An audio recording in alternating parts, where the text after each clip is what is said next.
This is our final lesson working on our Beegu front cover. So we're just going to think back to what we did last time. So we created a background wash of like dark midnight blue with a little bit of yellow and red for the sunset. We also cut out building shapes and made windows with a black pen. We arranged our buildings to look like the backdrop of the Beegu front cover. Now today we're thinking about typography. That's the style of writing that authors and bookmakers use on a front cover. We're also going to be making our Beegu figure, and this is what the typography looks like when it's done. So I'm going to show you a technique here where you go into your iPad on accessibility. So this is in your settings, accessibility, and then right down at the bottom you have a tab called guided access. Once you hit that, you tap it one more time, guided access, and that switches it on. So you make sure that toggle goes green.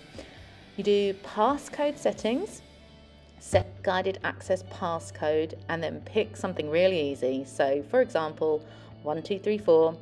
It'll ask you one more time, 1 2 3 4, and now it's set up. So you can come out of your settings page, and then what you want to do is pull up a picture that shows the typography on the front cover. So the author and illustrator chose this typography for his front cover.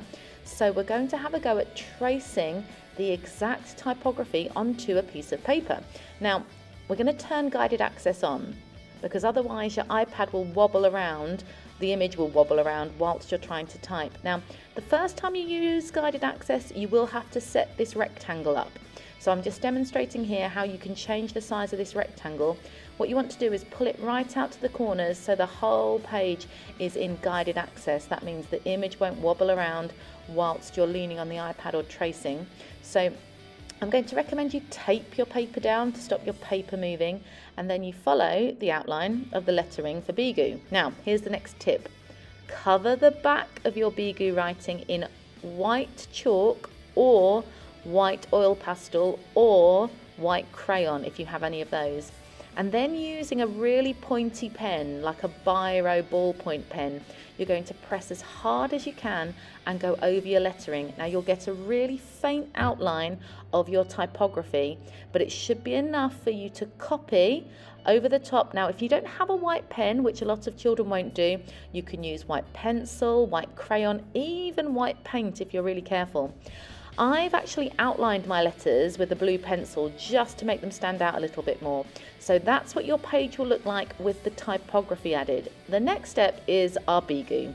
So we're going to put our paper over the top and we're going to do the exact same tracing technique that we did before with the typography, but this time we're doing the outline of Beegu, and now I'm painting. Now I'm using watercolors. You can use whatever media you have at home.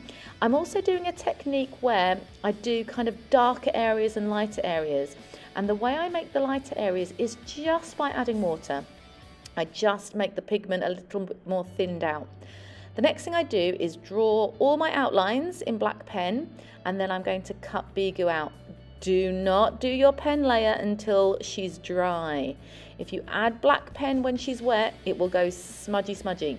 Now the stars is an interesting technique. You can flick some paint onto your background, and then the big splodges, if you use a thin brush, you can spread them out to look like starbursts. The final thing we're going to add here is the leaf blowing away. So think of autumnal colours, so browns and oranges and reds, and have a go at recreating that leaf. And then where Beegu stands, she's got a little black shadow underneath her. So if you have time, see if you can add that little shadow, then you can glue her on, cut your leaf out and attach that, and there you have it, your finished Beegu front cover.